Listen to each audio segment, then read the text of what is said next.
Hey, my name is Tyler Null, and welcome to the Backlog Report. This is my monthly look back, monthly retrospective, basically a video games diary, and these are the games I played for the month of February 2024. So we're doing things a little bit differently than compared to last month.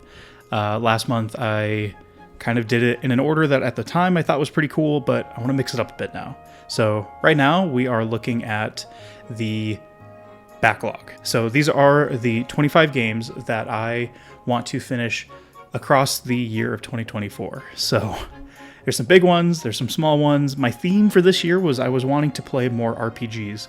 I feel like recently being the past 4 or 5 years or so, I really have kind of fallen off of playing RPGs, gone to mainly first-person shooters, action-adventure games, third-person games, spectacle fighters, things like that. So I was really wanting to get back to my roots because I've been playing RPGs ever since I was a little kid. Pokemon, Final Fantasy, Kingdom Hearts, you name it. I probably played it when I was a kid. So this year, I really wanted to lean into that. Last month, we're looking at Pokemon Violet, the Indigo disc, and Final Fantasy XV Pocket Edition. I can do better. And I think so far this month, I actually did do better. But first off, this is the 25 game list, the short list, so to speak, of the games that I really want to hold myself accountable and I really want to try and finish this year, just because they've been on the backlog for quite a while. Some of them 3DS games, some of them games that have only just come out, but they are the core games that I want to finish this year. So, with all that in mind, this also is different too. We're right away looking at the tier list. I saved that for the very end of the previous video, but I think it's probably a little bit more conducive to interest. There's more interest, I guess, essentially looking at the tier list right away versus saving it all for the end and then basically rediscussing everything. So, looking at the list, this is the list from last month. We have Dave the Diver and several other games. Dave the Diver, of course, hitting that very top, very peak spot of an S rank. So this month, I also have finished 6 games, like I did last month, and I'm curious if there's anything on here that you all can tell might hop up into the S list. I don't know, maybe, we'll find out. But first off, on February, double checking my notes, February 7th, I finished Pico Park. So Pico Park was this multiplayer platforming puzzle game that I played with my partner and some of our friends on our game night. We have a fairly regular game night, and we don't play video games super regularly, but when we do, we try and do like couch co-op or like a party style game. And Pico Park we started a couple months back and made it about a little over halfway through in the first sitting, and then just this February we actually sat down and said, let's go ahead and finish that. And this was really fun. I really liked this. Obviously, because I played it at a friend's house, I don't have footage, so I'm just using the trailer that I found from the developers. I believe the developer, I linked them down below and marked them as a source, but using their footage because I didn't feel like spending $5 and trying to play the game by myself just to capture footage, so hopefully that'll be okay. But this was a really fun one. It was very scream-inducing, not to the point of something like Overcooked or Moving Out or something like that, but it's on the verge of that, where you have to really communicate, and there's like rhythm-based puzzles, or there's puzzles where people have to be doing several things at once, and you have to be communicating like, all right, I'm going up here, all right, the platform's raising, go and it was a lot of fun. I had a really good time trying to coordinate with the 4 of us, it ended up being, and trying to make it all work. And it was just a really cute, simple game. I think it was $5. So if you're at all interested, go check it out, because this was really fun.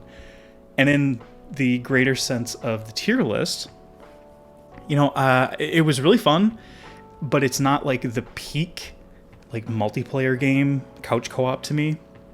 I feel like it does a really good job of kind of falling in the middle of the pack, and I'm thinking it probably sits really comfortably in B. In order to make it A, I think there had to have been a little bit more depth to some of it, because it was pretty simple, and I appreciated it for that. But I still think B sounds pretty good. Then on February 18th, this was the big one. It took me 67 hours, but I finally finished Final Fantasy XVI in preparation for the release of Final Fantasy VII Rebirth. So I really, really wanted to finish the main campaign and as much side content as I could before the release of Final Fantasy VII Rebirth, and I did it. I adored this game. I thought this was a fantastic step up from Final Fantasy 15. Still, I think Final Fantasy VII Remake / Intergrade is a little bit better. I think I enjoyed my time with that a little bit more, only because I really did not like the way they handled side missions or like side quests in this game. It all felt the same. And every time I unlocked a new area, I'd be like, oh my god, here we go again. A bunch of random fetch quests, and like I would kind of just shut off my brain and do them because I wanted the experience.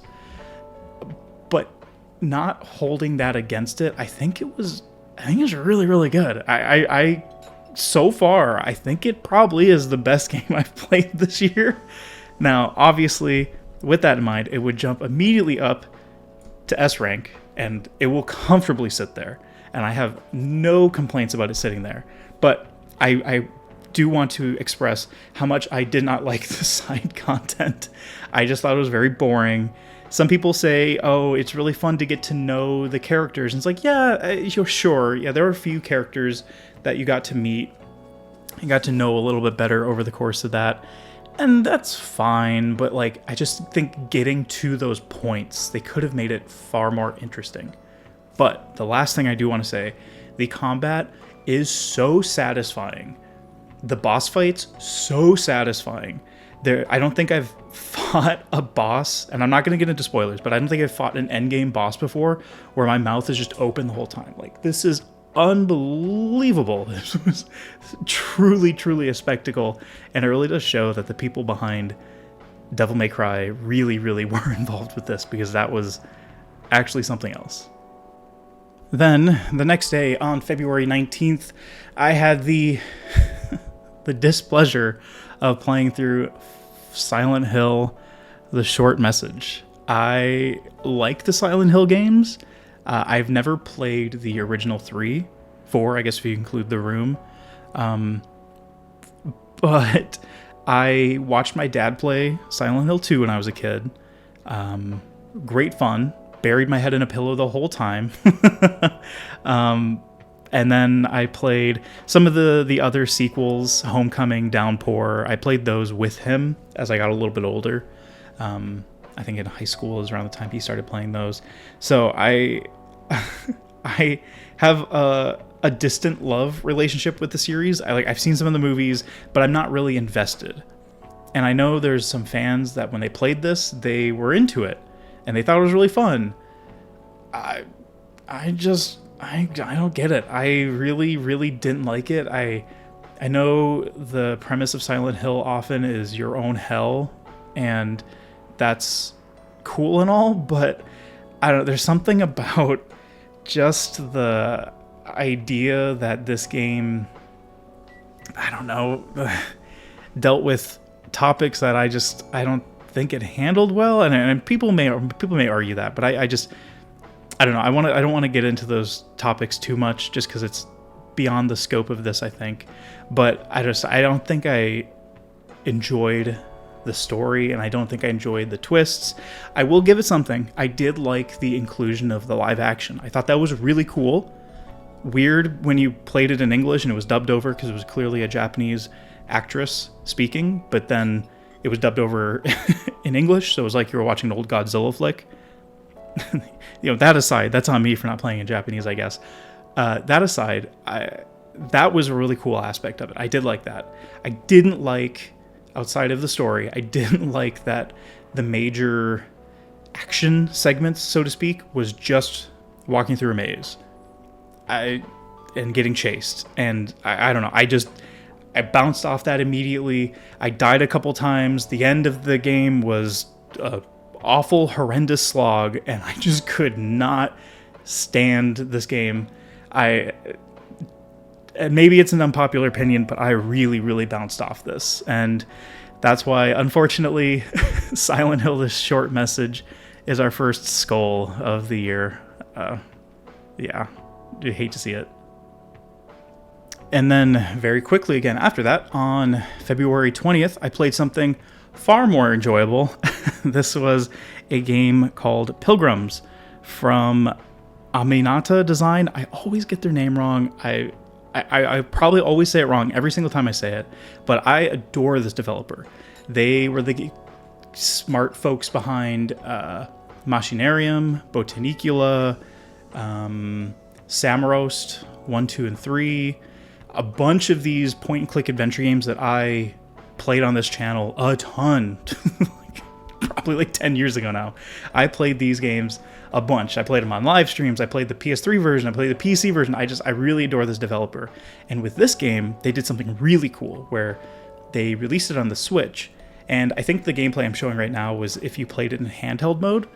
But the cool thing was you could also play it in a portrait handheld mode. So essentially, you would lose the ability to use your controllers, but you get to hold the Switch basically like a tablet. So instead of holding it landscape, you hold it sideways, and you control the whole game just by touch inputs. I loved that, and I wish more games would kind of do fun stuff like that.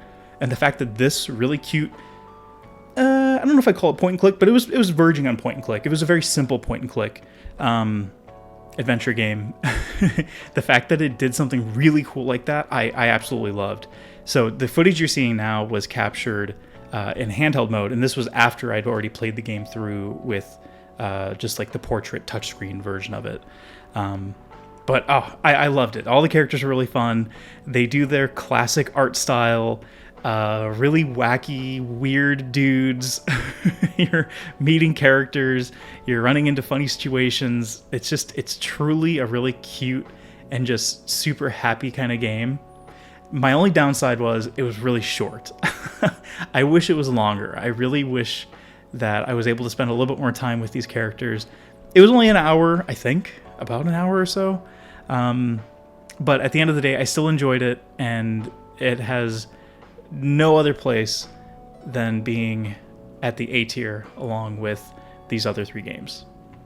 Then on February 24th, I finished Bulletstorm Duke of Switch Edition. So this was the Bulletstorm re-release. Is it re-release at this point on the Switch? I've played this game on the Xbox 360. I think I played it on Xbox One. I think I played it on PC. I've played this game a bunch. But this release is different because it was on the Switch. But not only on the Switch, you could play as Duke Nukem. And not only just like a stand-in character. I mean, he kind of was, but he was voiced by the actual Duke Nukem voice actor. He had lines that were Duke Nukem specific. And and every time a character would call out the main character of the regular Bulletstorm, Gray, Duke would be like, "That's not my name." So every time people tried to interact with him, I got a huge kick out of it because it was so funny to see Duke Nukem sitting there like, "What the hell? I'm supposed to be in LA. Like, I'm not supposed to be here." And I was like, "I don't even know who you people are," as they would reminisce about things. And you know, it was really, really fun, and playing this again made me really, really hope that People Can Fly are able to release the sequel that supposedly they worked on for a couple years, and then it got canceled, and then they ended up making, oh shoot, I can't remember the name of that game, but it was like a first-person looter shooter, or third-person looter shooter game, and I don't really know what they're working on anymore, but I really do hope we get to see something out of them and within the Bulletstorm universe, because it is really fun. It really is one of those games, like, I hear you can't make that today, but some of the dialogue, I don't know if it would fly as much today, but it is still really fun. All that to say, the Switch version was not enjoyable. I know I really, really spoke it up, but the Switch version was not enjoyable because it ran at 30 FPS. It didn't feel like 30 FPS. It felt worse to me. Maybe, I don't know, maybe I just couldn't tell. It was definitely 30 FPS. And I'm not Digital Foundry, so I have no idea if it was, the frame pacing was off. It might have been fine. But I think I've been so spoiled by playing 60, 120, and 165 hertz, or 165 FPS on my monitor, my PC monitor, and 120 on my TV, that going to 30 is like, it is huge mega whiplash. And if it looks like I'm having a hard time controlling the game in this gameplay that I've been playing, it's because I was. It took me a long time to get used to playing at 30. And at this point in the game, I think I was already several hours in. And it's a bummer because it took me a little too long to get used to the controls. And by the time I did, it was over. But for the fact that Duke Nukem was there, and it made me laugh every single time Duke mentioned anything or just spoke, I do appreciate it for that. But for the limitations of the Switch, I do have to put it in C. Now, C's not bad. C's actually a fun game. I enjoyed Final Fantasy XV Pocket Edition. But there's a lot of technical things holding both of these games back.